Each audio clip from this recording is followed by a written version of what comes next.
Okay, cool. And that's the camera. So we're here with Jonah Ray, and you might know him from certain things like MST3K.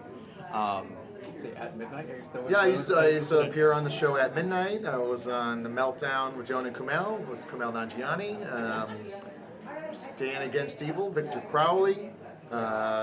Look me up on Wikipedia. So I don't There you go. Yeah. Let's see. So I have to admit, I'm a bit starstruck. So I'm gonna sort of pass the ball a little bit to Lily, who will maybe ask you some better questions than I can come up with. So I want to know, what do you like about the horror genre?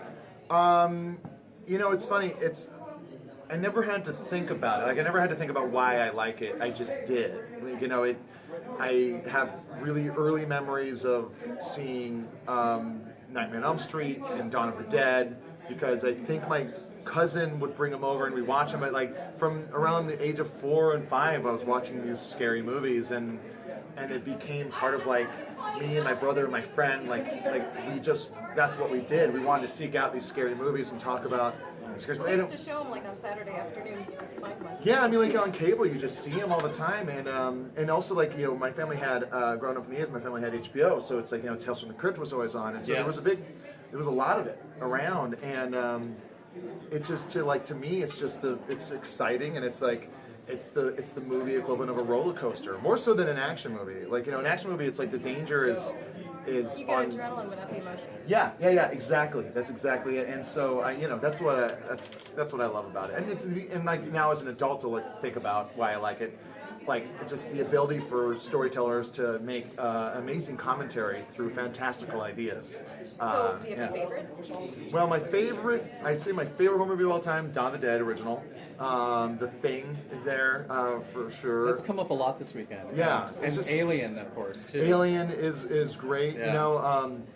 I just there was a movie that like I have very fond memories of, and no one really ever knows, called Judgment Day: Legend of the Third Hand, which is just two guys in South America that get kicked off of a bus, and then they wind up in a town where Satan is coming to visit or pay his debt back for that town that did so.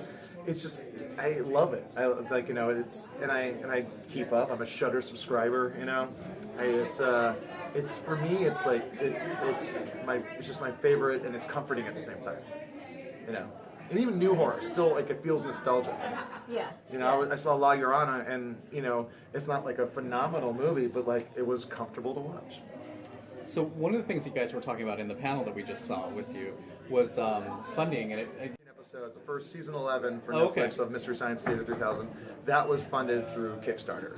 And now you're beyond. And then we got picked up by Netflix, and Netflix funded the second season 12. Nice. You're like, people like you, we'll keep you. Yes, yeah, exactly. So it's when I was told they were going to do crowdfunding, I wasn't too into it.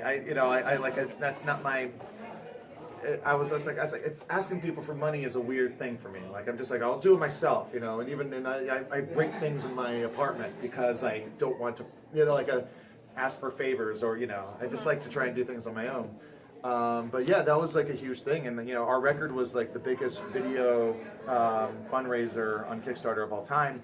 And just recently, it got beat by Critical Role for their fundraiser for their animated series or movie. I can't remember what it was. People are speaking.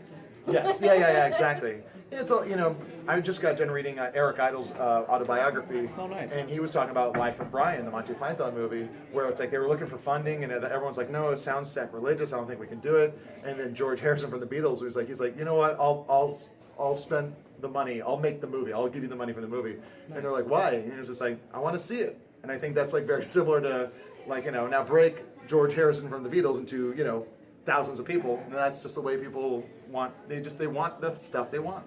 And now they not only can say, I want to see it, but I want to see it, here's how I can help. Yes, exactly. And that's a huge part. And that's just like, everyone's become a patron of the arts, and we're able to support others, and we could all be, dukes and kings going like, it's like, let me commission you with all these other people to, get this made. I'd like to see this, so it's but yeah, it is hard for creative types to say, I'm worthy of asking for this. People can say, I want this, but when you have to say, give me your money. But Yeah, it's and hard. it's a lot of it is it's all fear, you know. To say like it's like I deserve this really cool thing, you know. Right. That's always been Yeah. hard for me, you know. I've had a lot of like issues like you know, even just being from doing stand-up, the idea of like, you know, a guy getting on stage and demanding the attention of people, like it's to me it's almost disgusting. Like, who am I? Yeah, who am I to ask for this? Like, it's like I'm a white male. I get everything I want all the time. Like, it's like, and I'm asking for more. You know, it's like, so there's a lot of like guilt. And like, yes, I was raised Catholic, but Nice. but like, you know, a lot of that stuff is just like it's kind of get over it and just you know, it's just kind Like, of. I have a Patreon for my art, and it took me about a year to get over it and go live with it because that's what I was struggling with. I feel weird like selling the stuff at my table at this con. You know, it's like it's the idea. You know. Ask him. Like it's just like it's like if for one moment like someone's like, how much? I go, yeah, here, take it. Yeah. Nice. So how about you were a fan of the show MST3K before you became Yes, I was became obsessed part of with it. I have two How albums with the names from like lines from Mr. Science. So how did you feel when you got the news? You know, the news was so slow where it's like Joel said, hey, I would like you to be the guy. I was like, oh my God, like this is a dream come true. But then it was like, he's like, then I don't know if we'll be able to do it. And it was like another 2 years before the Kickstarter even started. Oh, nice. But when it finally happened, it was all just like, you know, it was all just like a weird process. And I was like, oh, this is kind of weird. And I was doing other stuff. So it wasn't like my first like gig, you know. Right. And the part that really, when it hit me, was when they were setting the cameras up for the Satellite Love set. Mm-hmm. And I like went on. They need to just get the height right and something. So I went behind and got on the booth, and then on the set, and like I was like, oh, like, you know, and it didn't look right because it was like I was in it. Yeah, yeah. It didn't look like how I watched it on TV. And So you know that set by heart. Yes. From your Yeah, living- exactly. Yeah, yeah. And then like I caught the monitor of what the camera was seeing, and I was like, whoa! Now I'm seeing myself in 2 dimensions on the Satellite Love set, like how I saw it, and I'm in it. And then the box popped up, Yeah. and I just started to cry. Like I was like, I need a minute. So it was like truly Overwhelming. magical then. Yeah, and that was the thing. It's like because I saw it how I had always seen it on the screen, and it was and it was just kind of. And I had to. Luckily, the production schedule and all the work was like so hectic and so intense, and we were just. There was so much to do. Now there wasn't enough time for me to get overwhelmed by the cyclical nature of my life at that moment. Yeah, yeah. You know. You just keep going. Yes, I just had to keep going, and if I stop and think about it too much, I just start to get overwhelmed. And I was like, no time for that. I just got it. The work has to be done. So is it still as hands-on as it was when you got Joel? Hot was working glue, on it? stuff Yeah. falling apart, like it's Everybody's doing everything. everybody's doing everything, and there's a lot of people like, but like it's it's still because it's just hectic. It's like.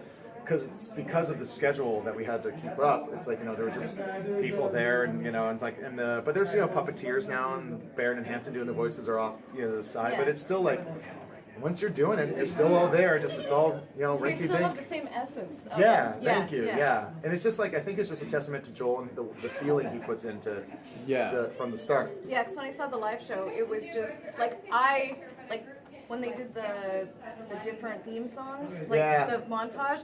I'm like yeah. I'm like the whole spirit was still there. Thanks. Which was just so. That was my idea. That was my was idea awesome. to have the songs go. I didn't realize it until it started, and I'm like, oh my god. Yeah. I was very proud of that. And we literally spend like our days working on art and listening to MST3K. Yeah, Oh, on- yeah. on Pluto.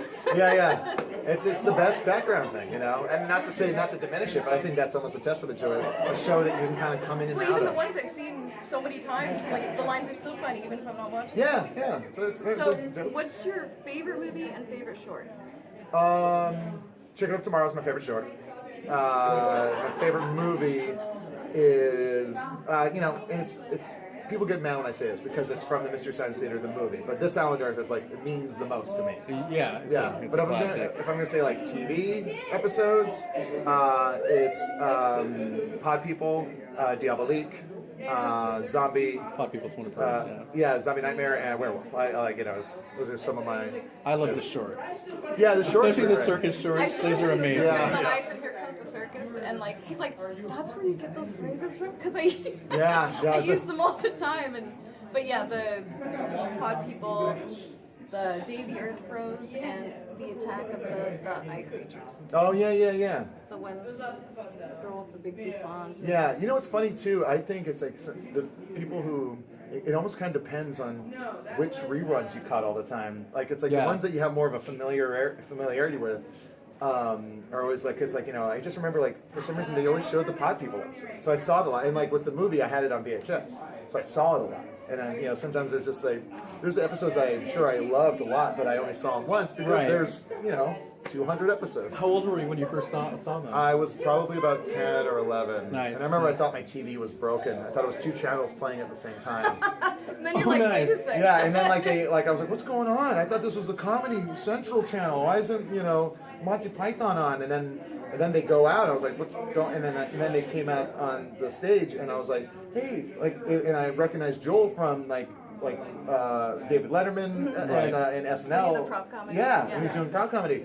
And I was like, wait, I recognize that guy. Oh, this must be the robots, So I was immediately hooked. That's awesome. Yeah. Yeah, that's so exciting. I'm so glad that you guys, seriously, the spirit of the show is still there. It was exactly the same thing, but with new stuff. You can only consume them so much. You're like, I need new. Yeah. I was incredulous until Turkey Day, and then it was like, oh my god, Yeah, this we is went awesome. over to a friend's house, and I commandeered the TV and made him watch the Turkey Marathon. Oh, nice. But it culminated with Mac and me, so. That's right. Yeah. And we all ended up with that look on our face. I don't think I'd seen the whole movie since I saw it in the theater. Yeah, So, and that's even there's a Japanese version of that movie where the cop that falls and shoots his gun that it makes the explosion. In the original theatrical version, he shoots Mac, or not Mac. He shoots me. He shoots the kid. in the Wow. wheelchair. Yes. So try and find it. I think it's online somewhere. We where you can find definitely, and it's like in the Japanese version of Is it called the Mac and Me, No, or- it's the same movie. It's just like the version, the dubbed version that they have in Japan. Oh. So I think you can find it online. So but wait, so that means that there's an edit of that actually happened. They just didn't finish film. They did, but then they pulled it out for the American version. We can't handle that. Yeah, I know. Like falling off a cliff is fine. Yeah, exactly. Yeah. Well, thank you very much. Oh, That thanks. was- Thank Thanks you. for having me. It's so exciting to see you here, and yeah. Oh, one more question. So, you've seen a lot of the B horror movies and bad horror movies, and killer shrews and all that Yeah. stuff. How do you think that those fit in with what's going on now? Do you miss kind of the campy stuff, or? I mean, it can't, and it's. I think Joe Bob Briggs just talked about this on last night's last drive-in, because they showed Wolf Cop, and he talked about how that's a newer exploitation, and a lot of people said that's not exploitation. And I think the idea, it's like people think B movies and exploitation, they kind of put a time frame on those, and Right. it's like they don't make them like that anymore, but they do, and I think we just might not be seeing them in the same way, and maybe when time goes by, we're gonna be like, oh, okay, Yeah, Yeah, it's Some like of Mac those with Mac and Me. Yeah. That's more Yeah. recent, and it has some of the same sort of. But, Yeah, exactly. Bad But like the qualities. schlock will always happen. There's always going to be people striving to make something good and not And if doing it a was good job. new when it was made, we see it now, and we're like, that's so cheesy. But when it was made, it might have been, oh my gosh, Yeah. this is shocking. I just saw a screening of the movie Society, and it's funny because the guy who made it was talking about how it's he's like, at the time people said it was made poorly, blah blah blah. He's like, now when I show it at festivals, people go, it's like, oh, it's so great. He's like, even that part, they're like, it's like, but that makes it so 80s. And he's like, I wish we could have said that in the 80s. At the time, it was being it's like, oh, it's 80s, and everyone's like, who cares? You made it poor. You were bad at making the movie. No. Before we let you go, any projects that you have up? What's in store for you, and anything, and not necessarily MST3K. Right now, I have an EP of weird punk versions of Weird Al songs. Oh my gosh. Nice. I'm gonna be It's putting like out. taking it all the way full circle. Yeah, exactly. It was just something I did kind of on a lark with some of my friends. One guy's in a band he was in the Blood Brothers, and the guy's in the band Fiddler, and I just kind of wrote them and we recorded them. And I'm going to be putting it out on 12-inch, one-sided 12-inch vinyl on Asian Man Records. Nice. It's Yeah. very cool. We'll look you forward very to much. that. Yeah, of course. Yeah, it was Yes. a pleasure Thank you so talking much. to you. Nice to talk to you as well. Thank you. Nice, Thank yeah. you for taking the time and.